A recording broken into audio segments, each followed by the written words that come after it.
when you're driving your car, you don't use a lot of conscious thought. Your subconscious mind drives the car. You're carrying on a conversation with somebody behind you.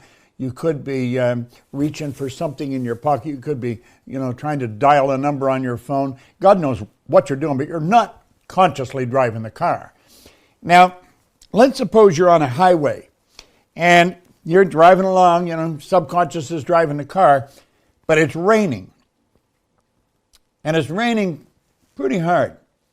And you're going to try and go past a tractor trailer, and there's a heavy overspray from it. You will flip back onto conscious control. You'll probably tighten your grip on the wheel, and you move out, and you're going to go past that truck. Now, you may drop back and go back behind the truck because you see something coming. But then you go out again. You're consciously driving the car. Well, I was thinking about that when Scott was talking about it this morning, and I was thinking there's times when you're just living, just normal, everyday working, when you should flip back over onto conscious control. When you get into an environment where people are bitching and griping and moaning and complaining, or all they want to talk about is how many people have died or how many people have got this virus, listen, I'm not saying that we should ignore it, but I don't think we should spend a lot of time talking about it. We're not going to do ourselves a lot of good talking about something that's destructive or negative. I think we should spend our time talking about how we can make things happen. So there's some environments you're going to go into where they don't do any of this. They don't study any of this material. They're controlled by the outside world. And these may be people that you love. They could be family members. So you don't want to ignore them. And you don't want to not see them. I often say you just don't go as often and you don't stay as long. But when you go into that environment, flip back over onto conscious control. Be consciously aware of what's going on. Don't leave your mind wide open for them to dump a lot of stuff into. Now, I want you to think of how powerful your paradigm is with this one concept about being real concerned with what other people think. Now you may say, well, I'm really not concerned. Well, you probably are. You probably are. And it started when we were little kids. When we were just little kids, what would the neighbors think? I always say they don't, so don't worry about it. But the truth is, we're concerned. And if we're going to act like the person we want to become, the people we're surrounded by aren't used to us acting that way. And they're liable to say, what are you doing that for? What are you acting like that for? Think you're acting like a millionaire or a billionaire? We're concerned with what they think. Now, in these 3 lessons, I could start with any one of them. Let's start with the one, my mind. Now, Scott, if you'll throw the screen up for a moment. I want you to imagine that the white screen is everything. It's everything. That's all spirit. Where's spirit? Spirit's everywhere. Now, I don't care what religion you go to. If you say, where's God? They'll tell you God's everywhere. God's all-powerful, all-knowing and all-powerful. All-powerful, all-knowing, ever-present. So let the white there represent that. Then we say, now, let this represent you or me. And there's the mind, and we'll divide it. Now, you are made out of this white energy. You are made out of this spirit. You are a spiritual being. The essence of you is spiritual. Now, everything's spirit. This television spirit. My phone is spirit. This pen that I'm writing with is spirit. My suit is spirit. You say, no, spirit's not your suit. Oh, spirit's everywhere except in Bob's suit. It's 100% evenly present all places at the same time except Bob's suit. No, spirit is in a garden rock. You say, well, it's not in a garden rock. Oh, well, spirit's 100% evenly present all places at the same time except in a garden rock. No, the rock is vibrating. The rock is vibrating. It's vibrating at a different speed than my suit, but it's vibrating. Everything vibrates.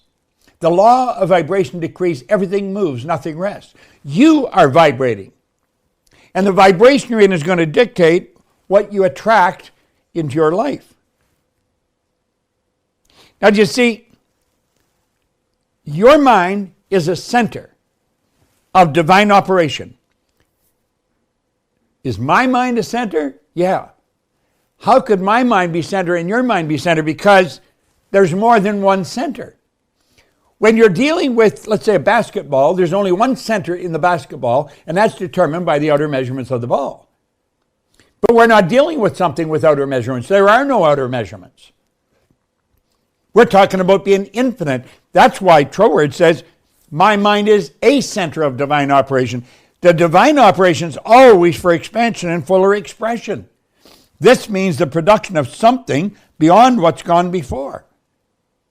So we should be going after something. If we're in harmony with the essence of who we are with Spirit, we should always be working towards something bigger. You may already know about Bob Proctor's rags to riches story. This was one guy going nowhere until he made one decision that teleported his life. The change was so enormous, so Lightspeed whipsaw crazy, that he's devoted his entire life to teaching millions of people how to do the same. For 60 years, Bob Proctor has been dreaming up gigantic goals that initially, even to him, looked unattainable in a galaxy far, far away. But he always found a way to navigate to those points of twinkling light, casting the darkness out of his life. How has he always found his way? I don't mean his paradigm shifting in a general sense taught from the front of the room. I mean, how did he find his way?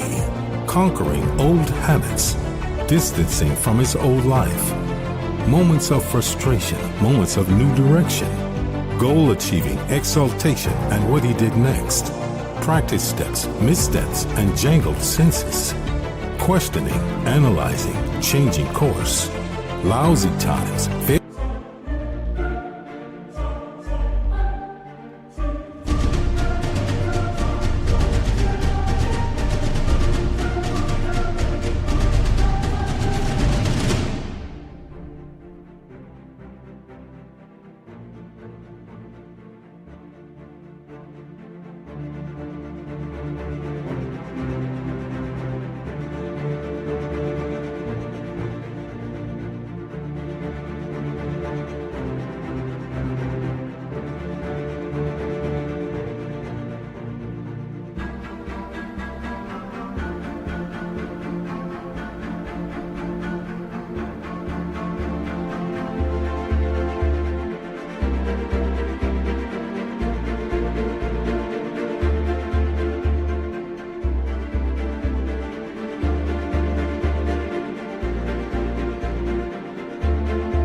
failure times, and I can't even go on any more times.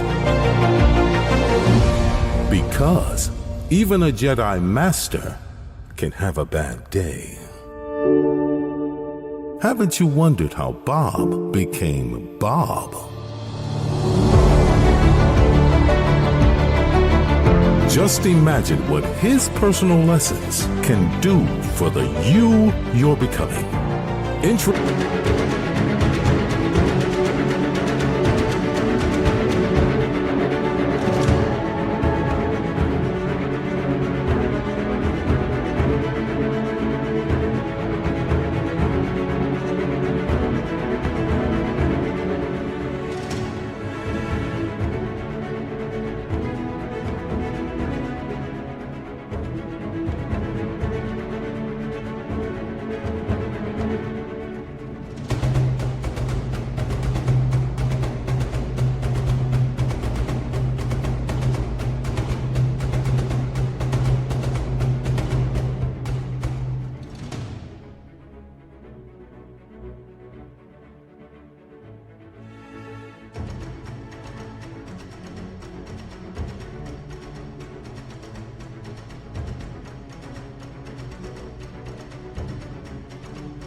Introducing the first ever Masterclass with Bob Proctor.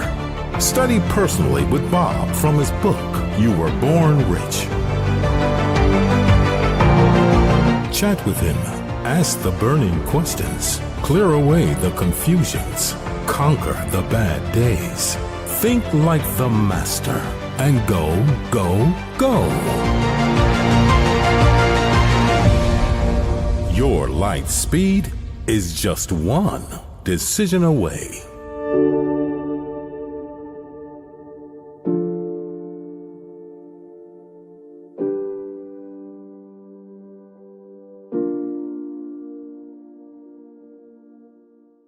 I hope you enjoyed this video. We put a lot of good information up here, and it causes everything in your life to get better. If you'd like us to notify you every time we put a new video up, hit subscribe and then turn on notifications. Check out all our videos, and we will notify you when we put a new one up.